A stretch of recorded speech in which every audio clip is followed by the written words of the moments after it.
Shalom, que bom ter você aqui para mais um episódio do nosso podcast Exegese e Exposição. Exegese on demand para você. Como você já sabe, eu sou o reverendo Davidson Bignon. Eu sou mestre em Ciências da Religião, pastor congregacional, professor de hebraico e exegese do Antigo Testamento nos seminários. É um prazer muito grande para mim estar com você nesse dia especial, já que estamos comemorando o Dia dos Pais. Sim, nós estamos próximos do Dia dos Pais e eu quero meditar com você sobre como a Bíblia revela a paternidade de Deus.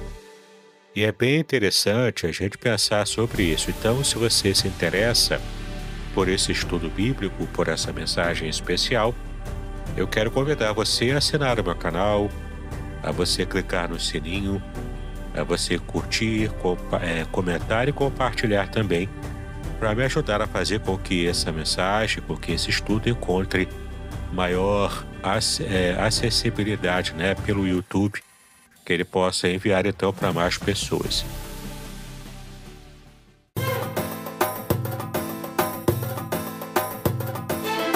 Vamos começar então meditando aqui no texto que está em Efésios, capítulo 4, versículo 6, que nos fala sobre a paternidade divina.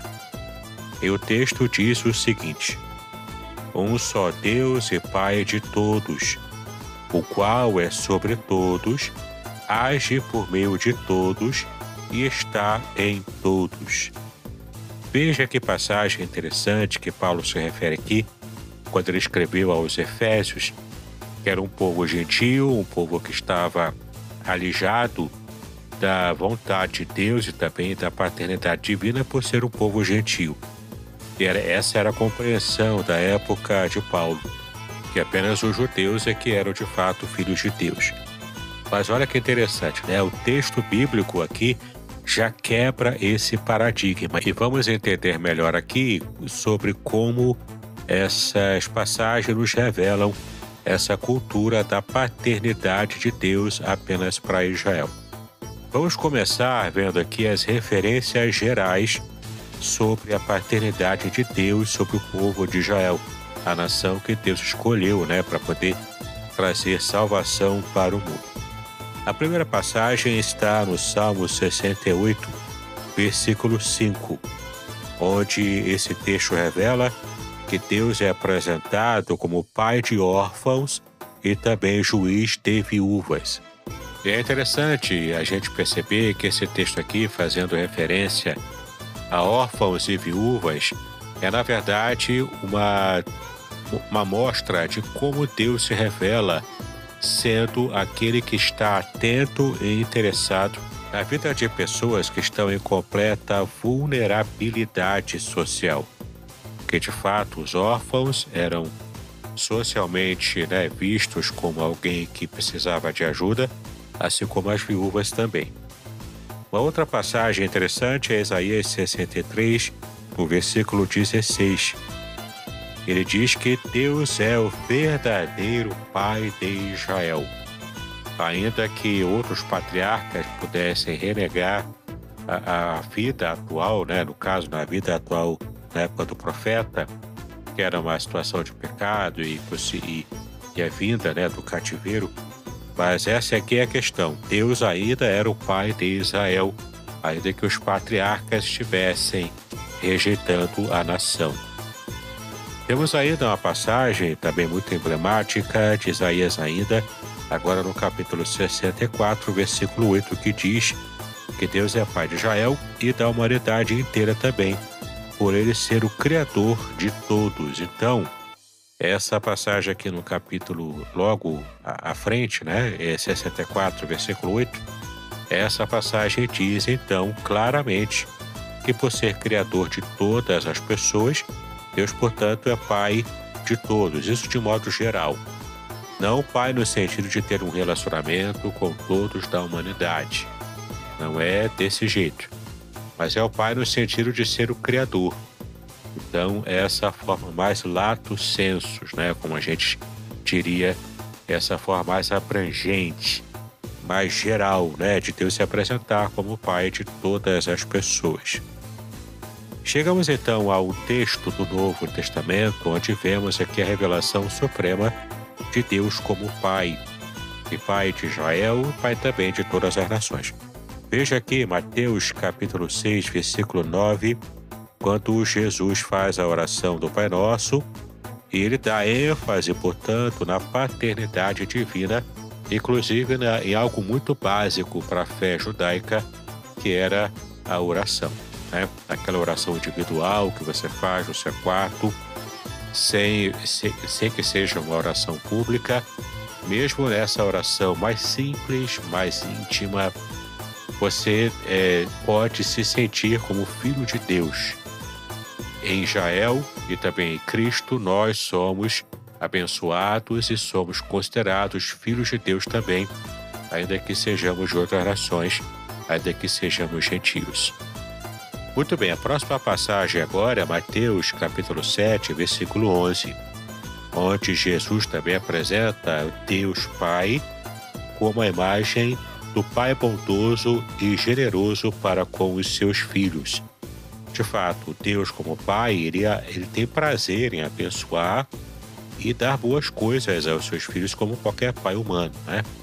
Então, esse texto aqui traz esse aprofundamento da imagem de Deus como Pai, o Pai de Israel e também o Pai de todas as nações, né? Aqui no caso, temos um relacionamento com Deus como Pai. Isso só é possível através de Jesus, como nós já sabemos, como revelação do Novo Testamento. A outra passagem é Romanos 8, versículo 15, onde nós fomos adotados por Deus como filhos que gozam da intimidade, da dependência do Pai. Então, todos nós, gentios, judeus, que temos um relacionamento em Cristo com Deus, nós então fomos adotados, nós gentios fomos adotados. Enquanto que Israel sempre foi visto como filhos naturais, né, o povo de Israel sempre foi visto como filho natural de Deus, nós gentios enxertados em Israel fazemos parte do mesmo povo. E então nós também somos considerados filhos de Deus em Cristo Jesus. A nossa felicidade, a nossa bênção, então, está em gozar da intimidade com Deus na dependência completa e total dele. O próximo texto está em 1 de Pedro, capítulo 1, versículo 17, onde aqui o apóstolo revela que nós devemos temer o Pai, pois ele também nos disciplina e nos julga, sendo ele também o juiz, não é? Então, como o Pai, ele vai disciplinar, como qualquer pai também disciplina o filho errado, mas também ele julga, não é? Porque para poder disciplinar tem que julgar primeiro. Então é muito interessante a gente perceber aqui que essa metáfora, essa imagem do pai atrelado a Deus no seu relacionamento, primeiramente com Israel e depois também com todos nós, gentios ou judeus que fazemos parte da família de Deus, nós podemos então perceber aqui algumas características de como Deus lida com a gente. Mas agora eu quero aprofundar um pouco mais esse estudo com você, vendo aqui a paternidade divina como uma metáfora teológica desde o Antigo Testamento.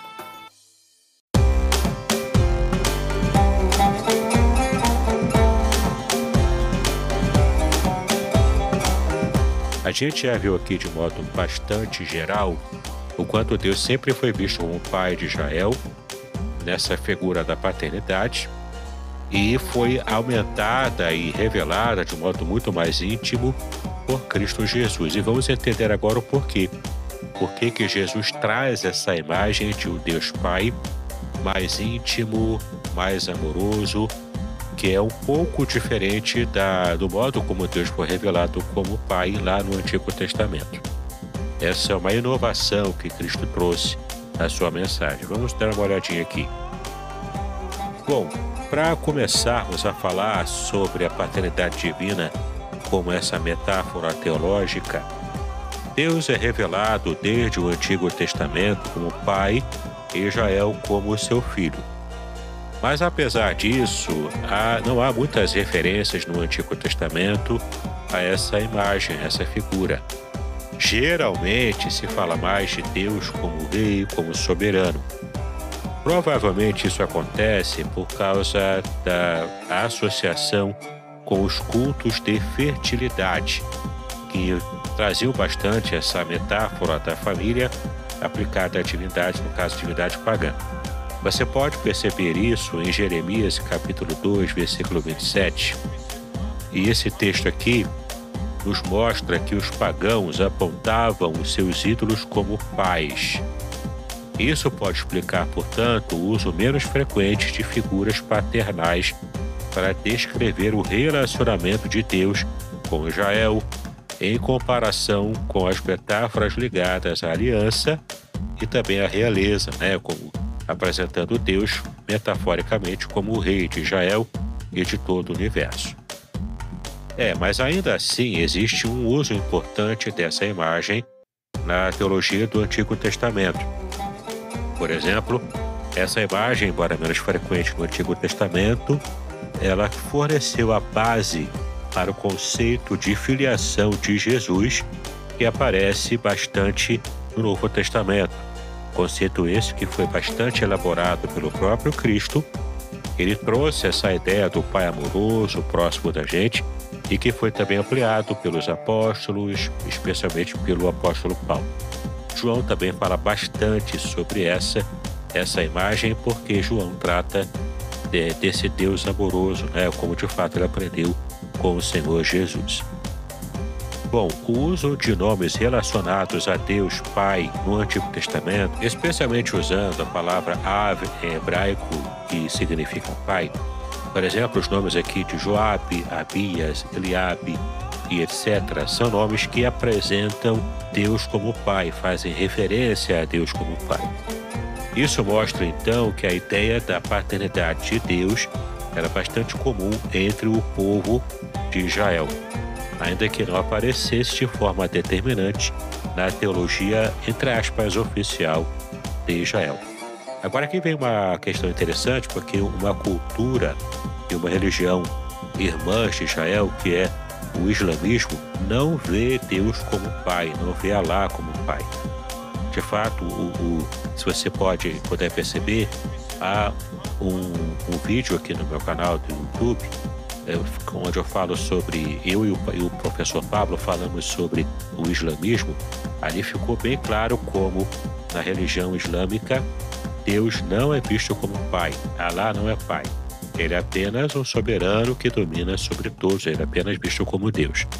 Essa metáfora paterna, ela é bastante desenvolvida no Antigo Testamento, embora com ocorrências menores, mas especialmente no Novo Testamento, com o cristianismo.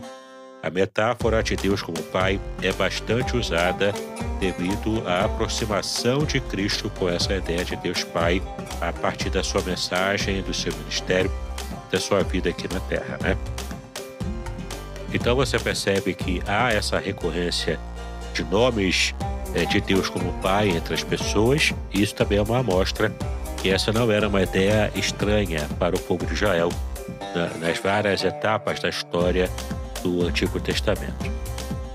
O primeiro uso poético da imagem de Deus como Pai ocorre possivelmente em Deuteronômio capítulo 32. E você vai ver aqui que no versículo 6 é apresentado Deus como Criador de Israel, portanto ele tem a condição de ser pai, ele tem todo o direito de ser pai. A segunda revelação também nesse texto é a deserção não natural de Israel. Quando Israel, no versículo 18, começa a mostrar que ele desertou dessa relação filial com Deus Pai, cometendo pecados, especialmente o pecado da idolatria. E também nos versículos 19 e 20, a gente vê aqui a disciplina paterna de Deus contra o seu povo, que era o povo teimoso, rebelde, enfim, é um povo que estava em desacordo com a sua vontade. Então você vê aqui essa tríplice revelação em Deuteronômio 32. No versículo 6, Deus criou Israel, portanto ele é pai. Versículo 18, a deserção não natural de Israel. Portanto, Israel se coloca em desobediência ao seu pai divino. E depois, nos versículos 19 e 20, Deus disciplina Israel porque ele era pai e não ia deixar os seus filhos errarem e se distanciarem dele sem nenhum tipo de ação divina para poder corrigir o seu povo, né? Então veja que interessante, essa possivelmente é a primeira metáfora aplicada, né, da paternidade aplicada entre Deus e Israel, tá bom? Que Moisés já faz aqui. Bom, a atitude e ação de Deus como pai para Israel era de preocupação, amor, piedade e também paciência. Mas também havia a disciplina e a correção, como nós já vimos aqui também. São todas as características de um pai humano nessa metáfora aplicada a Deus. E é bem interessante a gente perceber, então, que essa forma humanizada aplicada a Deus na metáfora se chama antropomorfismo, ou quando envolve sentimentos humanos, né, como sentimentos de preocupação, amor, piedade, paciência, aplicada à humanidade, né, por Deus Pai, isso se chama antropopatia, que é sentimentos humanos atrelados ou atribuídos a Deus. As passagens, portanto, falam de Israel usando o singular para indicar a nação inteira que estava sob disciplina do seu pai. No caso aqui, era no contexto da aliança do Antigo Testamento, que foi ampliada no Novo Testamento, incluindo também gentios. Mas nesse período aqui do Antigo Testamento, o entendimento geral era de que Deus era o pai apenas do povo de Israel e não das nações pagãs. Assim, a expectativa de Deus como pai dos israelitas era de ser considerado confiável, de ser respeitado como pai e também obedecido. Veja que essa metáfora, esses valores aqui, são valores humanos aplicados a pais humanos. E aqui são elevados a, de fato, nessa metáfora, fazerem parte do entendimento de como Deus queria ser valorizado no seu relacionamento com os seus filhos, no caso aqui o povo de Israel. Os textos bíblicos, por exemplo, usam o plural filhos para Israel, indicando a responsabilidade de todos os membros da comunidade israelita. Tá legal? Então o povo como um todo, sendo filhos de Deus, portanto pertencentes a Deus, e também nesse relacionamento Deus também pertence aos seus filhos como pai. Então tanto o pai tem os filhos como sua propriedade, como também os filhos têm o pai também como sua propriedade, porque todos ali estão nesse relacionamento de intimidade e também nesse relacionamento de amor, né, do pai Deus com os seus filhos de Israel. O relacionamento de pai e filho entre Deus e Israel continha dentro de si mesmo um elemento de permanência que trouxe esperança em uma situação que de outra forma seria desesperadora para Israel. Porque de fato Israel passou por cativeiro, passou por situações de juízo de Deus contra os seus próprios filhos, mas aqui você percebe que Deus, mesmo no cativeiro, mesmo na sua ira, tem demonstrado o seu amor, o amor paterno pelo seu povo, pelos seus filhos, por Israel. E isso aqui nos traz uma questão muito interessante, porque a ira, o exílio e a perda da terra prometida não seriam permanentes, seria apenas uma condição temporária, né? Ainda que durasse muitos anos. Mas Deus não abandonaria o seu povo. O pai não poderia negar o filho de maneira final, de maneira definitiva, porque Deus não rejeitou Israel, como está lá em Romanos capítulo 11, como também Deus não rejeita a cada um de nós se estamos debaixo dessa aliança, nesse relacionamento com o nosso Pai Celestial. Isso revela o caráter permanente de Deus, o seu amor leal. A palavra hebraica é chesed, o seu amor leal, a sua misericórdia aqui, que é sempre traduzida assim como misericórdia, mas a palavra Hesed significa amor leal. Esse amor que é totalmente leal ao seu povo e é permanente, ele é eterno. Então, Deus não abandona os seus filhos em hipótese alguma. Deus jamais abandonou Israel. Deus também jamais nos abandonará como seus filhos, que fazemos parte do seu povo, da sua família, como povo de Deus. Então, meu irmão, minha irmã, nesse Dia dos Pais, eu espero que você esteja bastante feliz com o fato de Deus ser revelado na Bíblia como seu Pai, como aquele que tem amor completo, total, real, eterno sobre você, sobre mim, sobre nós. Em Cristo Jesus fomos aproximados de Deus, no qual a gente havia sido feito inimigos por causa dos nossos pecados, mas Cristo nos aproximou de Deus. E de inimigos, então, nos tornamos filhos, tendo todos os direitos como filhos em receber a herança especial, a herança celestial que o nosso Pai preparou para nós. Então, que essa mensagem, que esse estudo tenha sido de bênção para a sua vida e jamais se esqueça, Deus é o nosso Pai do céu. A Ele podemos orar como no modelo da oração do Pai Nosso.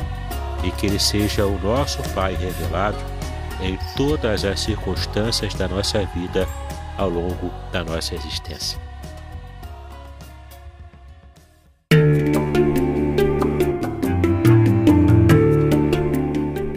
Então, espero que você tenha gostado desse estudo, dessa mensagem.